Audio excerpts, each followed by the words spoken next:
Hello students, कल आप लोगों के कुछ इंपॉर्टेंट क्वेश्चंस मैंने डिस्कस किए थे बिजनेस एनवायरनमेंट के।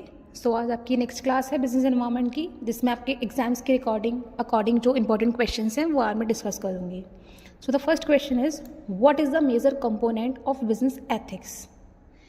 Option A ethics, ethical principles, rules of behaviour, all of the above. So the answer is all of the above, क्योंकि आप लोगों के बिजनेस एथिक्स के लिए ये सारे ही कंपोनेंट्स बहुत ज़्यादा इंपॉर्टेंट हैं, जिसमें कि ethics, ethical principles, rules of behaviour and all of the above important हैं। Second question, what are business ethics? Business ethics क्या है? Option A ethics of the company, B the ethical theory of the company, C rules and policies, D compromise between ethics and customers. तो the answer is ethics of the company. Business ethics हमारी means ethics of the company. हमारे company के ethics क्या हैं, किस तरीके से हम लोग अपने पीपल्स के साथ बिहेव करते हैं, वो हमारा आंसर हो गया ethics of the company. Third question is, what are the basic components of business ethics? हमारे बिजनेस बेसिक कंपोनेंट्स क्या है किस बिजनेस एथिक्स के? Option A morality, B business practice, C principles and values, D all of the above. तो हमारे business ethics के ये सारी कंपोनेंट्स इंपॉर्टेंट हैं। मोरालिटी भी होनी चाहिए, बिजनेस प्रैक्टिस भी होनी चाहिए, प्रिंसिपल्स एंड वैल्यूज भी होने चाहिए। सो the answer is all of the above. Fourth question is, what is the primary mode of satisfying customer needs? क्या कस्टमर नीड्स की सेटिस्फाई करने के लिए, कस्टमर्स को सेटिस्फाई करने के लिए हमारा क्या प्राइमरी मोड होना चाहिए या होता है? First option is trade in cash और barter, second production, C production by contracting out, D all of the above. So the answer is production एक हमारा ऐसा प्राइमरी मोड है जो कि हमारी कस्टमर्स की नीड्स को सेटिस्फाई करता है। Fifth question, which of the following is not a part of industrial policy? आपसे नॉट पूछ रहा है कि इनमें से कौन सा पार्ट नहीं है इंडस्ट्रियल पॉलिसी का। So tariff reduction, subsidies to industries, change in the corporate tax regime, या all of the above. So answer is all of the above. ये सारे ही हमारे किसी भी तरीके से पार्ट नहीं है इंडस्ट्रियल पॉलिसी का। Sixth question, which of the following industries are considered natural monopolies? Banking industry, railways, electricity generation, all of the above. तो सिर्फ इसमें पूछा गया है कि नेचुरल मोनोपोलीज के बारे में, तो इसका answer all of the above नहीं, इलेक्ट्रिसिटी जनरेशन होगा। आप लोग ध्यान रखिएगा, इस पर हम लोगों को ऑल ऑफ द अबव टिक नहीं करना है, सिर्फ और सिर्फ इसमें नेचुरल मोनोपोलीज के बारे में बात की गई है, तो इसका आंसर हम लोग सिर्फ इलेक्ट्रिसिटी जनरेशन ही टिक करेंगे। Seventh question, CCI consist of appointed by a central government? Answer is chairperson and 6 members. CCI जब कोई चीज़ किसी पर्सन को अपॉइंट करती है सेंट्रल गवर्नमेंट के द्वारा, उसमें क्या क्या होता है? चेयरपर्सन्स होते हैं, चेयरपर्सन होते हैं, और उसके 6 मेंबर्स की हम लोग बात करते हैं। Question number 8, dash is not a type of agreement under competition act 2002। तो ऐसा हमारा हाइब्रिड एग्रीमेंट होता है जो कि टाइप नहीं है एग्रीमेंट अंडर कॉम्पिटिशन एक्ट 2002 के अंदर। मतलब कॉम्पिटिशन एक्ट 2002 के अंदर हमारा एग्रीमेंट हाइब्रिड एग्रीमेंट उसका टाइप नहीं है। नॉट पूछा गया है तो इस चीज़ को आप देख लीजिएगा कि हाइब्रिड नहीं है।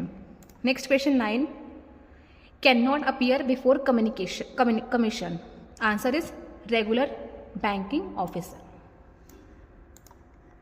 10 question, what is the minimum number of member to be appointed by central government in CCI? Minimum number कितने होने चाहिए हमारे किसी भी सेंट्रल बैंक को अपॉइंट करते वक्त CCI के लिए? किसके अंडर? कॉम्पिटिशन एक्ट 2002 के अंदर। So the answer is 3। Next question 11, competition bill become an act after receiving assent from the president on? आपका जो कॉम्पिटिशन बिल था वो एक्ट आपका किस ईयर में बना था? सो ऑप्शन इज 15 अप्रैल 2002, 4 दिसंबर 2005, 13 जनवरी 2003, या फिर 24 सितंबर 2006। So answer is 15 April 2002। Next question, social responsibility is? Social responsibility क्या है? Option A same as legal responsibility, broader than legal responsibility, narrower responsibility than legal, या फिर none of these. So answer is social responsibility हमारी क्या है? Broader than legal responsibility. 13 question, business people have the skills to solve? Business people have the skills to solve मतलब किसी भी business people के पास कौन सी स्किल्स होनी चाहिए किसी भी चीज़ को सॉल्व करने के लिए? तो all social problems, some social problems, no social problems या फिर ऑल इकोनॉमिक प्रॉब्लम्स। तो हमारी सम एक सोशल प्रॉब्लम्स जो होती हैं कुछ ऐसी स्किल्स होनी चाहिए कि किसी भी कोई भी बिजनेस का पर्सन उस चीज़ को ईजिली सॉल्व कर पाए। Next question number 14, environmental protection can best be done by the efforts of, environmental की protection can best be done by the efforts of, आपके एनवायरमेंटल जो प्रोटेक्शन की बात की जा रही है वो किस तरीके से बेटर हो सकता है, किन एफर्ट्स के थ्रू आपका जो एनवायरमेंटल है वो अच्छी तरीके से वर्क कर सकता है। So the first option is business people, second government, C scientist या फिर ऑल ऑफ द अबव। इन सबकी ही हेल्प से, बिजनेस पीपल, गवर्नमेंट और साइंटिस्ट की हेल्प से ही हम लोग अपना जो एनवायरमेंटल प्रोटेक्शन है वो अच्छी तरीके से उसके एफर्ट्स को प्रॉपर तरीके से वर्क कर सकते हैं, करा सकते हैं। Next question is which of the following can explain the need for population control. Population control के लिए किस चीज़ की हमें नीड है, किस चीज़ को हम लोगों को पॉल्यूशन कंट्रोल करने के लिए देखना होता है। तो first option is cost savings, second reduce risk of liability, third reduction of health hazards, fourth all of the above. तो आंसर है इसका ऑल ऑफ द अबव। इसमें cost savings, reduce risk of liability और reduction of health hazards सबकी need होती है। 16 question, ethics is important for, आपके जो एथिक्स हम लोग जिसकी बात कर रहे हैं वो किस चीज़ के लिए इंपॉर्टेंट है, top management, middle level managers, non managerial employees या फिर all of the above. So answer is all of the above. इन सभी के लिए हमारे जो एथिक्स है वो इंपॉर्टेंट है। इन एथिक्स जो है हमारे हर लेवल का बंदा डील करता है, हर लेवल के बंदे को एथिक्स के बारे में पता होना चाहिए। तो the answer is all of the above. 17 question, which work is ethical, इसमें से कौन सा वर्क है जो एथिकल है। Option A adulteration in goods, option B selling of duplicate goods with brand name, C exploitation of the employees, D honesty in dealing with customers. तो आपको option देखिए समझ में आ रहा होगा। So answer is honesty in dealing with customers, क्योंकि हम लोग किसी भी तरीके के डुप्लीकेट गुड्स को नहीं सेल कर सकते हैं ब्रांड नेम के अकॉर्डिंग, ना ही अपने कस्टमर्स का एक्सप्लॉयटेशन कर सकते हैं, ना ही अडल्ट्रेशन कर सकते हैं किसी भी गुड्स की। सिर्फ और सिर्फ हम लोग ऑनेस्टी कर सकते हैं अपने कस्टमर्स के साथ जब उनको हम लोग डील कर रहे हैं। So answer is honesty in dealing with customers. FEMA क्या है, what is the full form of FEMA? First exchange management act, foreign execution management act, foreign exchange management act या foreign evolution management act. So answer is foreign exchange management act. ये बहुत important question है आप लोगों के exam के लिए, हर बार ये इससे क्वेश्चन पूछा ही जाता है। फेमा से पहले आप लोगों का जो एक्ट था वो था फेरा, जिसकी फुल फॉर्म है फॉरेन एक्सचेंज रेगुलेशन एक्ट, जो कि आया था आपका 1973 में, और फेमा आपका आया था 1999 में। सो ये बहुत इंपॉर्टेंट टॉपिक है आपके एग्जाम्स के लिए। What is FEMA, what is FEMA, competition act and monopolies trade practices act, ये भी इंपॉर्टेंट क्वेरी है आप लोगों के एग्जाम्स के लिए। Next question is question number 19, business environment is not the study of, जो आपका नॉट दे रखा है इस पर फोकस कीजिएगा कि बिजनेस एनवायरनमेंट किस चीज़ पर फोकस नहीं करता है। Social environment, economic environment, legal environment और कैपिटल आउटपुट रेशियो। तो ये तीनों ही हमारे किसी न किसी चीज़ से रिलेटेड होते हैं, सोशल, इकोनॉमिक और लीगल, लेकिन हमारा जो कैपिटल आउटपुट रेशियो है किसी भी तरीके से बिजनेस एनवायरनमेंट इसकी स्टडी नहीं करता है। The basic study of environment for, basic study क्या है एनवायरनमेंट को स्टडी करने की, बेसिक एनवायरनमेंट को स्टडी करने की, वो है long term planning, maximum production, technological upgradation या फिर सोशल इकोनॉमिक चेंजेस। तो answer is long term planning. हम किसी भी एनवायरनमेंट को स्टडी कर रहे हैं तो लॉन्ग टर्म प्लानिंग के लिए ही करते हैं, जो कि हमारी एनवायरनमेंट के लिए भी काफ़ी ज़्यादा बेनिफिशियल होती है।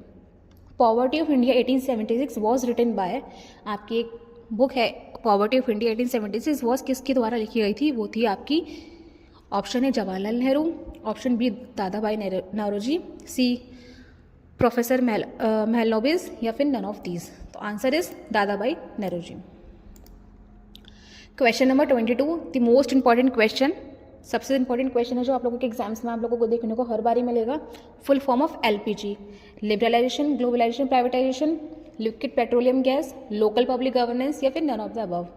तो आप लोग इस चीज़ को ध्यान रखिएगा, इसका जो फुल फॉर्म है वो है liberalisation, globalisation, privatisation, liquid petroleum gas किसी भी तरीके से इसका आंसर नहीं है। बिजनेस एनवायरनमेंट के अकॉर्डिंग वो आपसे अगर इसकी फुल फॉर्म पूछ रहा है तो आप लोगों को इसमें लिबरलाइजेशन, ग्लोबलाइजेशन, प्राइवेटाइजेशन ही टिक कर कराना है। इंपॉर्टेंट क्वेश्चन है, हर बार आपके एग्जाम्स में आता ही आता है। Question number 23, full form of FDI, FDI की फुल फॉर्म पूछ रहा है आपसे, foreign direct investment, foreign door investment, fast direct investment या none of this? So the answer is foreign direct investment. Question number 24, Indian economic किस चीज़ का example है? मिक्स्ड का, सोशलिस्ट का, कैपिटलिस्ट का या नन ऑफ दिस का? तो जो हमारा इंडियन है वो हमारे मिक्स्ड का इकोनॉमी का पार्ट है, उसका एग्जाम्पल है। क्यों? क्योंकि सोशलिस्ट में सिर्फ सोसाइटी की बात होती है, गवर्नमेंट का रोल होता है, कैपिटलिस्ट में प्राइवेट सेक्टर की बात होती है, लेकिन मिक्स्ड में हमारी प्राइवेट और गवर्नमेंट दोनों की बात होती है। तो इंडियन जो है हमारा, इंडियन इकोनॉमी जो है हमारी मिक्स्ड इकोनॉमी की एग्जाम्पल है। So the last question is, Karl Marx has named a book. Answer is Das Kapital. Options इसके हैं Das nations, Das Kapital, discovery of India या फिर नन ऑफ दीज। इसका आंसर है दास कैपिटल। तो ये आज के थे आपके 25 क्वेश्चंस जो कि एग्जाम्स के लिए काफ़ी ज़्यादा इंपॉर्टेंट है। इस बिजनेस एनवायरनमेंट की एक लास्ट वीडियो और आएगी जिसमें आपके नेक्स्ट 25 क्वेश्चंस डिस्कस होंगे जो आपके एग्जाम्स के लिए काफ़ी इंपॉर्टेंट होंगे। तो ठीक है क्लास, थैंक यू।